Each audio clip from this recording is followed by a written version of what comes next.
Hey everyone, what's up? How you doing, guys and gals? Wow, I was surprised this was on Tubi TV today. The Thin, the original. Well, I can't say the original Thin. It's the remake of The Thin with John Carpenter, his version of it, and of course starring Kurt Russell. So let me say it like that. But I was so happy to see this again. It's been a long time I saw it though. I probably saw it maybe like 5 or 6 times, probably the remake of The Thing with Kurt Russell in it. But it's been a long time though. It's been a long time, and not only that, they also had the prequel to it, which I thought it was a criminally underrated prequel though. I mean, I actually did enjoy the prequel to this movie also, their version of yeah, which was good though. I did enjoy it, but I think I'm not sure if I reviewed the 2011 prequel. I'm not even sure if I reviewed this one. If not, I'm doing it now then. So anyway, The Thin, it's more of a sci-fi horror. There's horror fans that I know of personally that say this is like the greatest horror movie of all time. They have a right to an opinion. To me, it is one of the greatest horror movies, yeah, without a doubt. And the greatest science fiction to go with it, since it's part of the element. And it also has mystery, suspense, and thriller, all that mixed in engineer of like who done it or who it could be.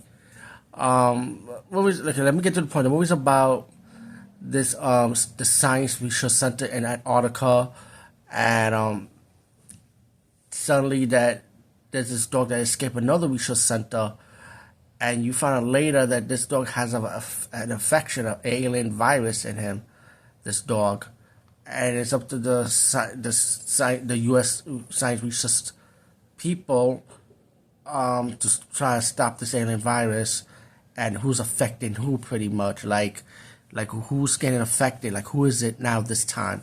So it leads up to a mystery like, oh, we gotta find who this person is because they're gonna get killed, and it's pretty much they'll have to kill them. They'll have to burn their bodies because if they don't, they're gonna get out and spread that virus to a wide population. Pretty much, let's be real, and so and that's what mainly the main part of the movie is about, pretty much.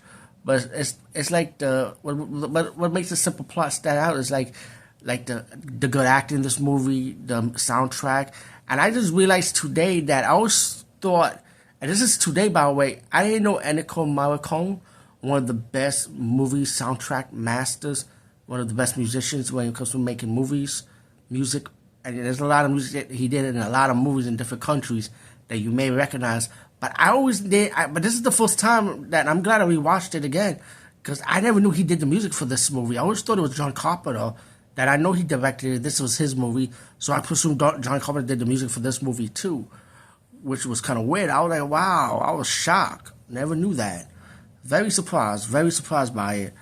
But also, the special effects is really good when the alien virus start mimicking what they on the bloodstream they in. Like it can mimic an animal, it can mimic a human. But there's only one way that you know this alien had a weakness. It cannot mimic anybody with metal, like metal or silver. Like let's say like a metal, you have a metal in your arms or a silver tooth or gold tooth. The alien cannot mimic that. So that was kind of crazy. That was a good twist to it. But all in all, the horror element, the science fiction element, the acting, the suspense, the thriller, the moment of this movie was so good, and it's still good to this day. This is another movie I could tell you.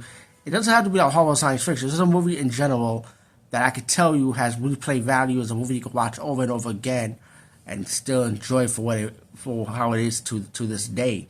It's an amazing movie, and the thing I highly recommend the John Carpenter's version too. I mean, the original from the 50s or 60s, I think, it was enjoyable for what it is for its time, but for me, I grew up with this version, so yeah. So definitely check all the things out. Check the original, check this remake, and check the prequel out. Because the prequel, I thought it was criminally underrated because the prequel was enjoyable too, by the way, which is also on Tubi TV right now. So have yourself a little double feature, and I think the original also is on Tubi also. So have a triple feature.